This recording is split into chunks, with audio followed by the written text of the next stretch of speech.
अस्सलाम वालेकुम नाज़रीन, धरती टाइम न्यूज़ ऑनलाइन से गॾु आहियां इमरान अली गोपांग। ख़बर शामिल कयूं था ब्यूरो चीफ सखर आतिफ शाह की रिपोर्ट मुताबिक़ रोड़ी थाने की हद लोको शेड के कलोड़ा बिरादरी के अब्दुल खालिक वारिस अली और नदीम कलोड़े की अगवाणी में औरतन समेत एहतजाजी मुज़ाहिरो। उन्हनि सहाफ़ियुनि खे ॿुधायो त असांजी मुखालिफ़ असदुल्ला कलोड़ वारनि कुछ अरसो अॻु असांजी छोकिरीअ जो रिश्तो घुरियो हो। इनकार करण ते हुननि असांजी छोकिरीअ खे वर्ग लाइ भॼाए वञी कोर्ट में निकाह कयो। असां कोर्ट के फ़ैसिले ते ख़ामोश थी वेही रहियासीं। उन बावजूद हुननि सदरुद्दीन जी बच ते हुननि हमलो करे खीर हलाईंदड़ अब्दुल रज़ाक ते हमलो करे लठियूं हणी सख़्त ज़ख़्मी करे छॾियो।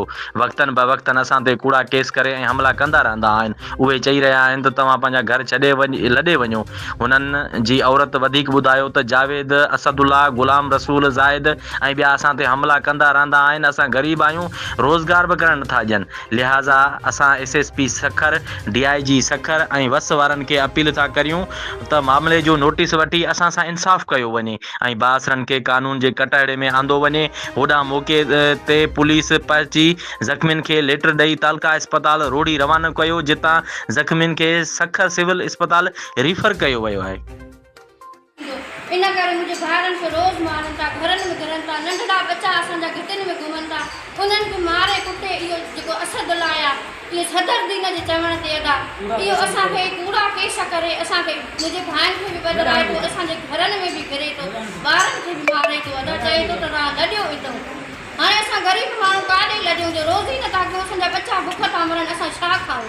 पोइ अदा असांखां वधीक हिन हैसियत में असां ग़रीब असां सां ज़ुल्म न कयो अदा, असांजो हक़ कयो। असां पाण करोड़ा आहियूं, रिश्तेदार आहियूं। असांखां अॼु खां 12 महीना अॻु असांजी न्याणी फ़ाइज़ा जिन माइटनि रिश्तो घुरियो हो, उन रिश्ते खां असां इनकार कयोसीं।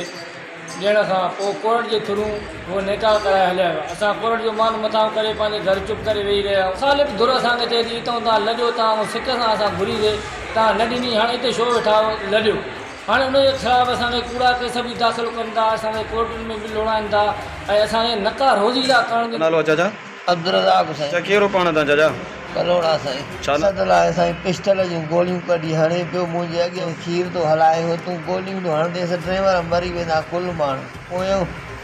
पोयों लठियूं हयूं अथऊं, मथे में बि लठियूं हयूं, हिकिड़ा जलेबी था, हिकिड़नि लठियूं हयूं।